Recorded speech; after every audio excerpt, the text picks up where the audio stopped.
One of the things to remember is that narcissists and some cluster B personality types, they are very crafty with emotional blackmail, emotional manipulation, and also how to get you to feel and think and even behave a certain way so they can get the narcissistic supply. This is called grooming. So while you're in a relationship with him or her, you're being groomed, and you are so accustomed to it at times that you really don't notice it. Unconsciously, you're accommodating him or her. Now, I've gone through this myself. I've lived with cluster B personality types. Okay, so I know what it feels like to feel boxed in or alienated or feeling like there's no way out. So sometimes feeling of sadness, hopelessness, and despondency can come about.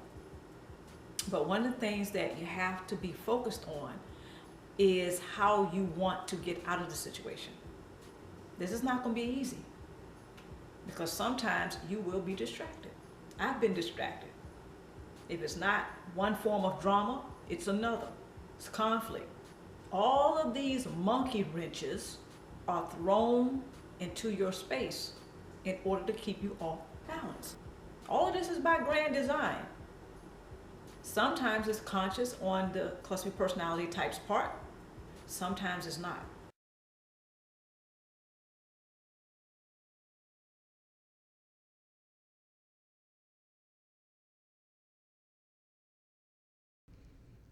Okay, let's look at some of the diabolical acts of narcissists. They triangulate. They use gaslight techniques, character assassination, smear campaigns. They often intentionally antagonize. They will discard. They would pervert anything that is found to be sacred. Manipulation, compulsively deceive, or they usually compulsively lie. They just can't seem to help lying or being deceptive. Sabotage, they will instigate chaos, drama, shenanigans, and confusion for sport. I know this looks like a lot right here, but these are only a few diabolical acts that the narcissist will use for source supply. Now, they will instigate chaos, drama, shenanigans, and confusion for sport. Now, all of this is for smoke and screens. This is to, again, confuse the targeted prey and confuse current sources of supply in order to continue to keep them in the sunken place. The narcissist does this because he or she knows that as soon as the other person wakes up and becomes aware of what's really going on in the relationship and who he or she really is and what they represent, they know it's game over for them and a game changer for you. Now, all the while the narcissist is using these diabolical acts, he or she is doing this intentionally. I know some people out there are disagreeing about this. I hear the talks, I hear people, sometimes they have the conversation about narcissists and why they are the way they are and how come they do the things that they do, right? And some people are disagreeing about how narcissists do the things that they do intentionally or they don't do it intentionally. In other words, they don't seem to know what they're doing. Well, again, this is debatable.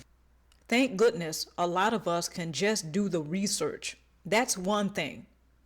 The other is look at our own lives and look at the experiences that we have had with the narcissist and a cluster B personality. When was the last time, for some of you who have been involved with the narcissist, when was the last time you remember he or she goading you into an argument or trying to get a rise out of you? Didn't it feel intentional? Did it seem like he or she was confused? Or did they seem to really antagonize you? If you said black, they said white. If you said stop, they said go, and so on and so on. This is how the narcissist likes to get a rise out of others. This is how they antagonize others, and they seemingly do it intentionally. This is to get source supply. Okay, so if the narcissist doesn't get you to become reactionary, he or she is left starving. They are not fed. They cannot tap into your energy field. So when he or she antagonizes you and they fail to get a rise out of you, once again, this means the narcissist has to go elsewhere to get source supply because they were not successful in antagonizing you to the point where you just really blew up or you became reactionary. Narcissists like to pervert anything that is found to be sacred by us, okay, or the source supply, or even the targeted prey. Pardon me. So they like to pervert. They like the thought of murking up or messing up or sabotaging even anything that we find good or sacred. They like to go ahead and pervert that. That gives them a rise. That makes them feel better. That boosts up their false self-image. So all of this seems to me to be intentional. That's why we have a divide. Some people think that the narcissist does not really know what they're doing. Some people say that it is intentional. Their acts are very intentional. The narcissists and some cluster personality types, what they're notorious for is for projecting their perspective of their reality on others. This is what projection is all about. The things, for example, the things I may not want to deal with. It can be something that happened at the job last week. I may come home, you may be cooking, you may be cleaning up, or you may be just, chilling. And I decide that I'm going to take that out on you. I am perceiving my reality a particular way. And I am projecting that onto you. I'm trying to sell it to you. If you agree, then you may start to feel angry. You may be agitated. You may become frustrated because I'm argumentative. I'm adversarial. I'm treating you like we're in opposition, when all the while I'm still thinking about what happened last week on the job. So when the narcissist and cluster personality type, they start projecting onto you or anyone else, right? They're trying to sell you their perspective of their reality.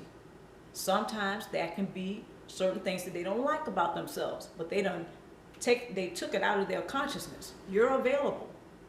Therefore, unconsciously, sometimes you may accommodate him or her simply because you're available for them to take things out on.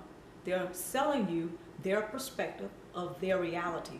This is something that's so easy to forget, especially in the heat of the moment when there's arguments, there's drama, there's conflict. It's very easy to lose sight of why you're having the relationship.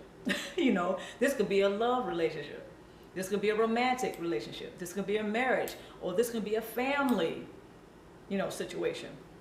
It's very easy to lose sight of what the relationship is all about. What is the purpose of the relationship? This is why a lot of us, myself included, I no longer have this issue, or not so much, but I used to have that issue, and that is not being able to answer that question. What is the purpose of the relationship? This goes right on into clarifying intentions. What do I tend to manifest by having the relationship with this person or these individuals? What do I want to manifest? It's very easy to lose sight of all of that, especially when emotionally stressed. By recalling all of the shenanigans of the narcissist, one can easily come to the conclusion that more than enough attention was paid to him or her. The cost of such attention has been anything from a loss of finances to poor health. So most people who are in the dysfunctional relationship with a narcissist and a cluster personality, they go through all types of ordeals. They see a lot of the shenanigans from the narcissist or the cluster personality. Some people, due to financial abuse by the narcissist and cluster personality, they end up in debt. Some people's health starts to deteriorate. They can begin to have headaches, backaches, chronic body pain, all types of things that they don't have a history of having, such as migraines, digestive system problems, all types of things. Some people are not sleeping very well because the narcissist and the cluster personality, they pull a lot of shenanigans in order to obtain a source supply. Okay, so I think again it's a fair statement to make that a lot of people end up suffering losses due to the dysfunctional relationship with a narcissist and or cluster personality. Next point, Those who have a narcissistic personality and or cluster B personality have a personality disorder, which can cause major dysfunction within his or her relationships with others. Let's move forward. In order to take this into serious consideration, one may have to take off the rose-colored glasses and face reality about the low quality of the relationship with the narcissist and or cluster B personality. So a lot of people make the mistake of keeping the rose-colored glasses on. In other words, they idealize the narcissist and or cluster B personality. They idealize the quality of the relationship, which is dysfunctional, meaning it's a low or poor quality. The dysfunctional relationship of the narcissist keeps him or her fed. It keeps their false self-image thriving and surviving. So in order to take it into serious consideration to go no contact, a person has to face reality and they have to take off those rose-colored glasses. Let's move forward.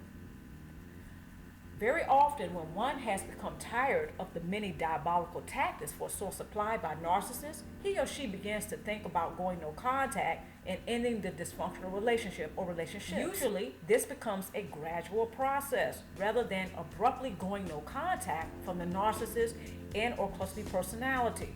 So when a person is contemplating going no contact from the narcissist or the cluster B personality, they began to think about the diabolical tactics for source supply. They began to think about a lot of things that happened in that relationship that they rather not remember. Okay? So when they began to go no contact, it's usually a gradual process. In other words, they usually don't abruptly end the relationship. And this is understandable considering the history of that dysfunctional relationship with the narcissist and personality, because every case is not the same.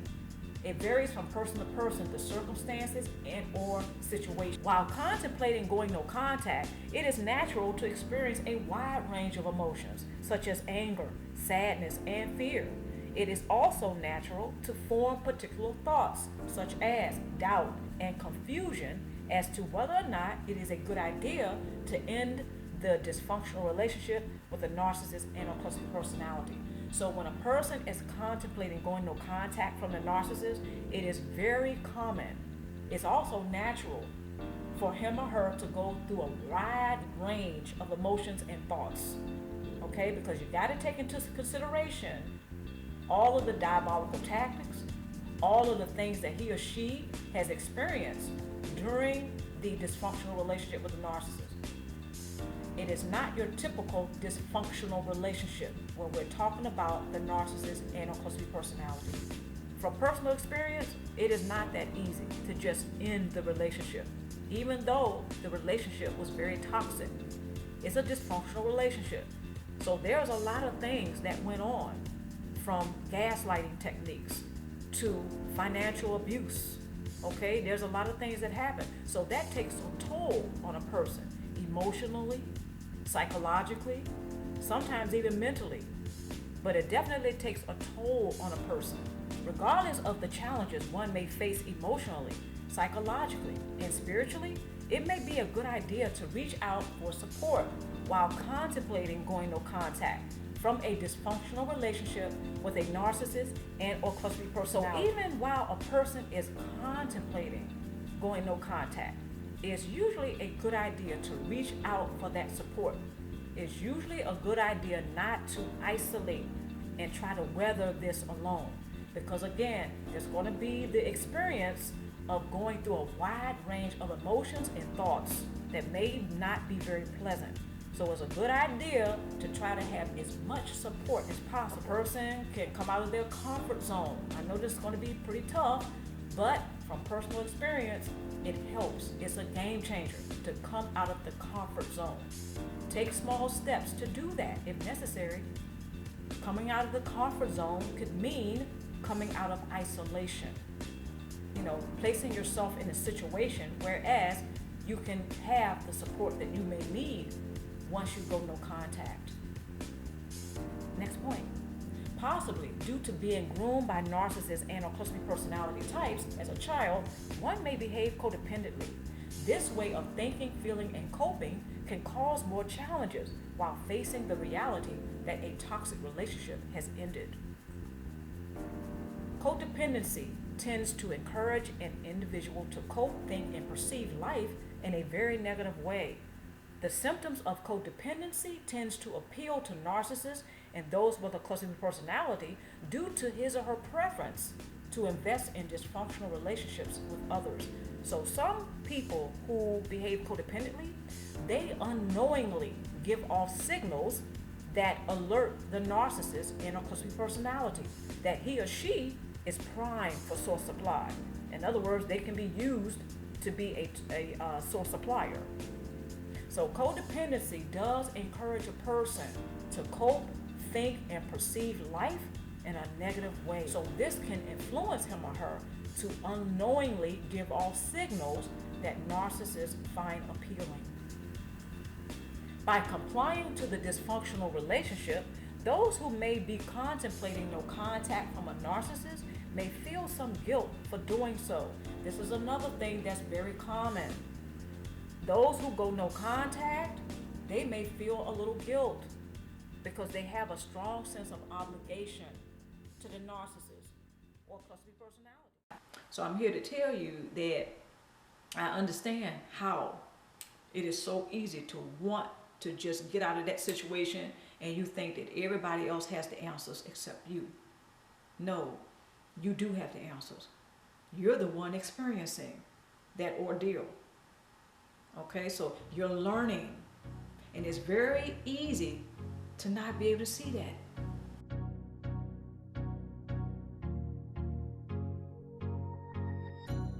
Because of all of the shenanigans, all of the diabolical attacks, all of that drama, all of the chaos, all of that is designed, by the way, to keep you off your square, to keep you off balance, to reduce your vision.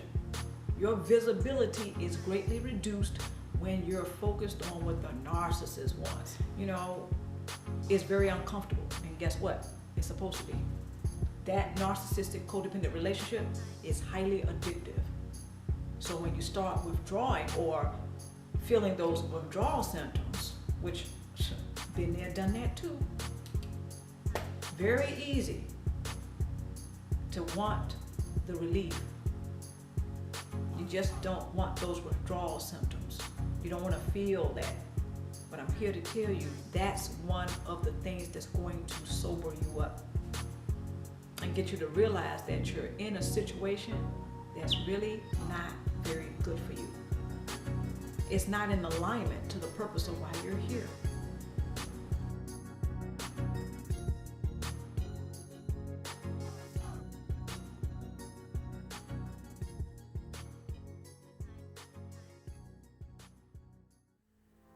Hi, I'm Luminousz Ztarr. I want to thank everyone for joining me today or tonight. And of course, wherever you are right now, I wish you the very best love possible. Everyone who's decided to join the Luminousz Ztarr family, welcome to Luminousz Ztarr. And please don't forget to select the notification bell. That way, all the videos that come out, you'll be the first to know. On that note, just a friendly reminder, every Sunday and every Thursday, there are new videos that are coming out. So I want to thank everyone, my stars especially. Thank you guys and y'all so much. And stay tuned for more vlogs and stay tuned